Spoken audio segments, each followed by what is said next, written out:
Nevadans are battle-born, but lately we've been tested like never before. So when COVID came to Nevada, Senator Cortez Masto went to work.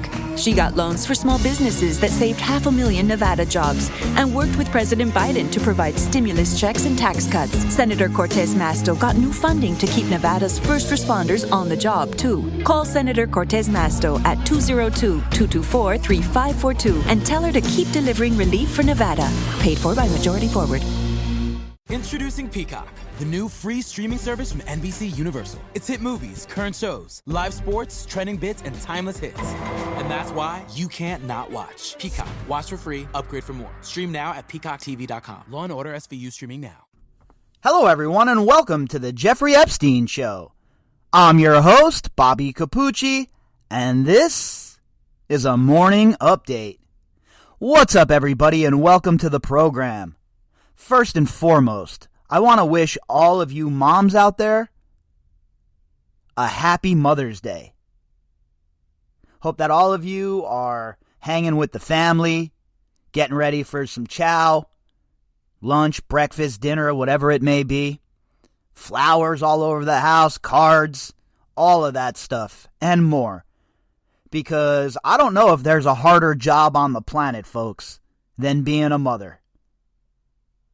Especially being the mother to some wild-ass boys. So, to all the moms out there, doing work, handling their business, busting their ass on a regular basis to give their children a better life, today's your day, and I want you all to enjoy it. You hear? All right, so, moving on to the topic for the morning. Today we're going to talk about the Panama Papers. And it's been 5 years since their release.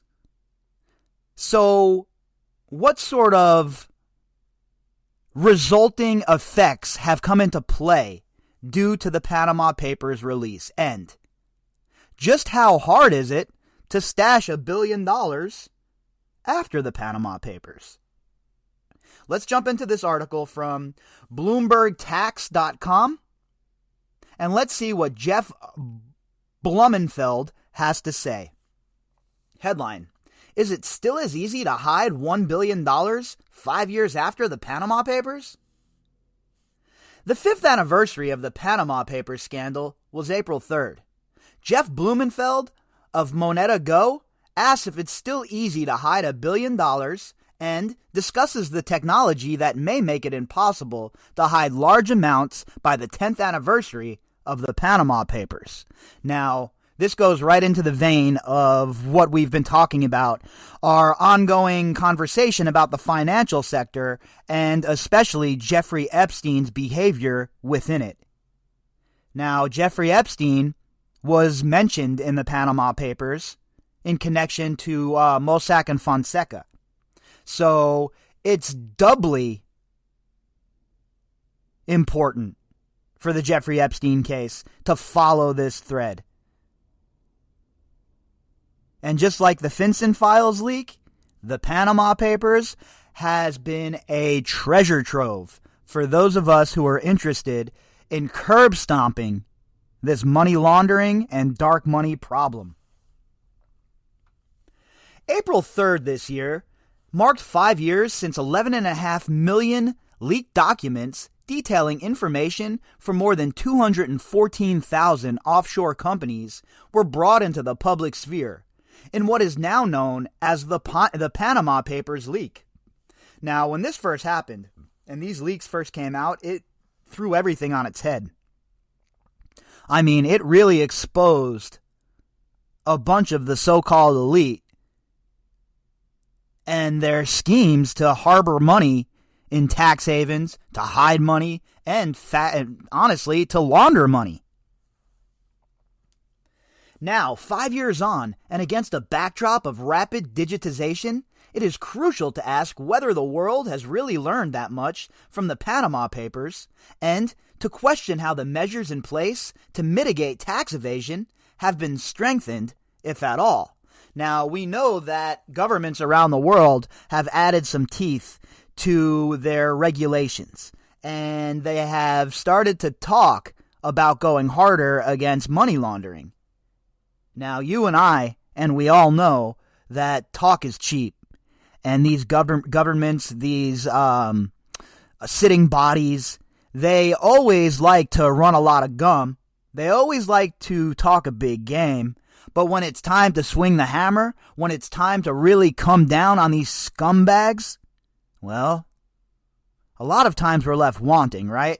Oh, we're going to give you a suspended sentence for the company, and as long as you pay your fine, everything's going to be okay. Meanwhile, for the rest of us, go ahead and try and make a move like that and see what the end result is. The Panama Papers scandal has been widely analyzed, scrutinized, and assessed since the first papers were leaked in 2016. The leak unearthed decades of financial wrongdoing and detailed the works of Panama-based law firm Mossack Fonseca. The papers shed a light on how Mossack Fonseca enabled a handful of wealthy individuals to create shell corporations to manage their assets and taxes. So, in shorthand, basically, translation, Mossack and Fonseca set it up so they can cheat, lie, and steal, while the rest of us, who are, struggling to survive in this K-shaped economy, are doing the right thing, paying our taxes, making sure everything's locked in. While the richest amongst us continue to laugh at us and continue to get fat at the trough. Although shell corporations are not illegal in and of themselves, their anonymity and lack of transparency mean that they can be used for tax evasion, fraud, and evading serious sanctions. Well, yeah, that is exactly what they're used for. And while they're not illegal, how many of you out there, working class stiffs, have an offshore account that you're moving money through, that you're manipulating the tax structure through? I'm going to guess not many of us out there, not many people listening to this podcast anyway. The vast majority of the leaked Panama Papers revealed tax avoidance, the minimizing of tax, which is perfectly legal. However, the leak did show that some individuals used Mossack Fonseca for tax evasion, which is illegal. The use of shell companies means that ownership and financial history of these assets can be hard to determine. If records were modernized with new technologies, these types of scandals would eventually become a thing of the past. And that is certainly something we need to move into. And I think that it's very important that we explore the blockchain moving forward as perhaps a way to decentralize all of this. I think that having a small group of people with all of this power, financial power in their hands, is dangerous. Not only for America, not only for England, not only for Europe, but for the whole entire world. And if we can get away from centralizing all of this stuff, I think we'd be on the right path to making a difference. The fallout from the leak. Mossack Fonseca announced its closure in 2018. Over $1 billion has been recovered, and numerous countries have launched their own investigations into the scandal. Many of the individuals exposed of wrongdoing have been held to account, and in many cases forced to resign from their various posts. But it's just like the cartels or the mafia, right? Next man up. So you get rid of one scumbag politician, and the next one slides right in to continue the grift. And that is going to continue until we get rid of the political class. This was never supposed to be a career. It was never supposed to be, I'm going to go to Washington, D.C. to get rich. It's not what it was supposed to be about, but that's what it is, and that's what it's become. Despite the international reaction to the leak and the tangible shift in perception around the moral accountability of the rich and powerful, changes toward comprehensive registrations of corporations in many jurisdictions have been slow to come. And we have talked about this at length, right? How a lot of these countries, America included, and hell, close to the top of the list, have been dragging their feet when it comes to putting real hard, with teeth. Sanctions on the books for people who screw up, for people who get engaged in money laundering or tax evasion. A simple slap on the wrist and a little fine is not going to cut it anymore. The fact remains that tax havens such as the British Virgin Islands, the Bahamas, and Panama will continue to exist, as there are massive incentives for small countries to provide these benefits in lieu of industrial contributions or wealth in the form of natural resources. So it's like a trampoline, right? And that's what I call it, basically, the dark money trampoline. It gets bounced from here to there to here to there, and these smaller companies, they've made a cottage industry out of it. And you can't blame them, right? They're just filling a need that is created by the scumbaggery of those in the West.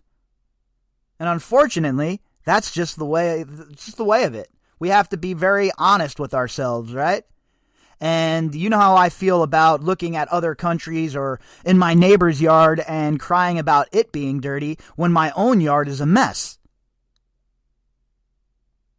So my suggestion is to everybody listening to this podcast, no matter where you're from, start locally and pressure your local politicians, the people who were elected to represent you. Start with them and work from there.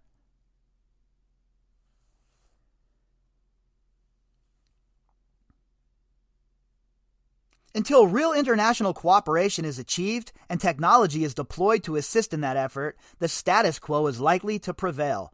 And the cynic in me says they want the status quo to prevail. They don't want to change things. Why would the people who are in power, the people who are being enriched by all of this, want to change anything? And then the people who do want to change things, people like us, we're powerless almost to do so. Because they have us gaslit. They have us gaslit into thinking that this is just the way things are and that things can never change. And that if you fight against the system, if you rage against the machine, that it's all pointless and you're wasting your time. Well, let's be very clear, folks. Roughly only, 3% of the population participated in the American Revolution? And that turned out well enough, huh? The point is, it only takes a handful of people to really make change if those people are willing to go the extra mile. The question is, do we have anyone with any sort of backbone in a leadership position that's willing to take up the mantle and do the right thing? Unfortunately, from my seat here in the peanut gallery, I have not seen that. Nevadans are battle-born, but lately we've been tested like never before. So when COVID came to Nevada, Senator Cortez Masto went to work. She got loans for small businesses that saved 500,000 Nevada jobs and worked with President Biden to provide stimulus checks and tax cuts. Senator Cortez Masto got new funding to keep Nevada's first responders on the job, too. Call Senator Cortez Masto at 202-224-3542 and tell her to keep delivering relief for Nevada. Paid for by Majority Forward. Person yet. Avoidance and evasion. At this juncture, it is worth noting the crucial line between tax evasion and avoidance, the former being illegal and the latter being legal. None of it should be legal, okay? Everyone should just pay their taxes the way that they're set up and situated. Look, I get that taxes are overbearing, and we can discuss dropping the tax structure and making it less burdensome for the middle class.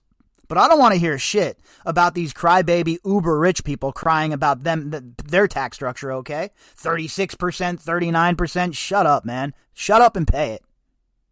Because the real truth of the matter is, the people that are in that tax that tax field, that part of the tax structure, they're not paying 39% anyway. They're finding ways to avoid taxes. They have offshore, so they really end up paying nothing anyway. And for the longest time, I was gaslit into believing that, these people were paying taxes in other ways. No, they're not. These people are skirting their responsibilities to the rest of us, and they're continuing to shit on anybody who is not part of the so-called elite class. And that's just the way of it. These people don't care about you or me. If they cared, would their wealth have increased the way it has? 400-something trillion dollars during this pandemic, while the rest of us are scurrying around? And then they want to talk about recoveries. Well, the majority of stores opening, folks, around the country, as far as chain stores, the majority of them are dollar stores right now. And you know why? Well, that's because the economy is not good. And they see the writing on the wall with inflation and all of the other shit that's coming down the pipe. That shit is about to get bad for the working class. But guess who it's not going to be bad for? All of these jackoffs who have all of these offshore accounts, all of this money parked in other places, never going to affect them one bit. While much of the leak could be constituted as scandalous, the reality is the vast majority was not illegal. Then and now, most taxes are avoided rather than evaded. The true scandal, in fact, may be that governments everywhere are plagued by lobbyists and self-interested parties which benefit from the current state of affairs and have little desire to bring about meaningful change. 100,000%. Those lobbyists are the biggest problem, folks. Again, look, I know I get on the people that are utilizing these tax loops and the ways to avoid taxes, but the real problem are the lawmakers who allow it and the lobbyists who are dog-walking these people right to the trough. Preventing a repeat. In order to avoid these types of incidents in the future, fully functioning registries of ownership accessible across jurisdictions are needed.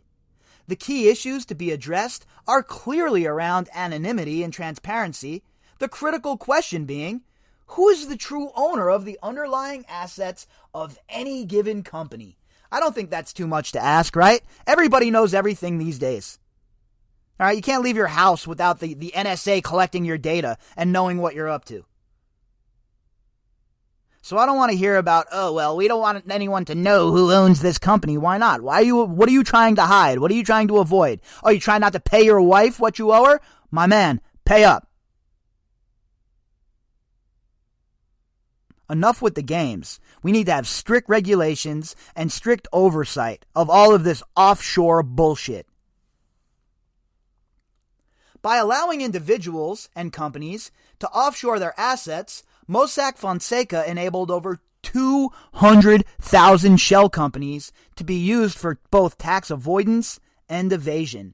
And Mossack Fonseca was in business with Epstein. You can go back and take a look at some of the stuff that Epstein had going on with them. But look, almost as sure as the sun is going to rise, if there was some sort of financial douchebaggery going on while Epstein was alive, he wasn't far from it. Preventing this from happening again requires investment in modern, technology-led transparency measures. The core challenge is creating financial registries. This comes down to the questions of determining the true owners of assets in given jurisdictions. A clearer global financial picture can be made possible through distributed ledger technology, and I agree with all of this. We have to employ technology to help combat this, right? And again, I know that technology can be manipulated. I'm not stupid. Well, all right, that's debatable. But I know that technology can be manipulated. That's why I think moving to the blockchain for all of this stuff is the proper way to go. I am not the kind of guy that knows all the ins and outs of the technical issues of doing something like that. But I do know for sure that the blockchain is the safest way to go moving forward. Unveiling the truth. Distributed ledger technology's underlying premise of a secure archive of transactions is an ideal fit for a record of wealth and ownership. Existing land and legal registries can be made stronger, and ownership of assets clarified through a public, recorded ledger of ownership. And I think this is a really good idea that he's proposing here. You know, something that can be accessed around the world, a registry of ownership. And look, the whole entire world's economy is connected at this point. So we have to come to terms with the fact that there needs to be some sort of way that countries can figure out who owns what so that we can try and curb stomp this shit. In the instance of the Panama Papers, much of what allowed so much money to be hidden offshore was the archaic way in which ledgers of ownership are kept. Many ledgers are recorded on localized, inaccessible spreadsheets and, in some cases, remain paper-based. I mean, come on, folks, really? There's a reason that it's like this, that it's still archaic, because you can manipulate it. If you move to the blockchain, where cryptocurrency is hanging out at, a little harder to go in and manipulate things. So I would think that the financial regulatory industry is certainly thinking about the blockchain and making a move towards it. A consistent and tamper-proof registry of each subsequent owner would go a long way to ensure that every corporation has clear proprietors, ones that can be held to account for their fair share of taxes, and which are required to cooperate with authorities in cases of tax evasion. And there's a big, big hole that is left by the offshore manipulation of money in that regard. People aren't held responsible because nobody knows who owns these companies. And that is the allure of having an offshore shop. Efforts to prevent tax avoidance need to be wide-reaching and coordinated at all levels in conjunction with policymakers as well as technology providers. Measures built around legacy technology targeted at limited jurisdiction will never be enough to make meaningful change. And I agree with that. The technology being deployed right now is archaic as hell. They need to step into the new realm.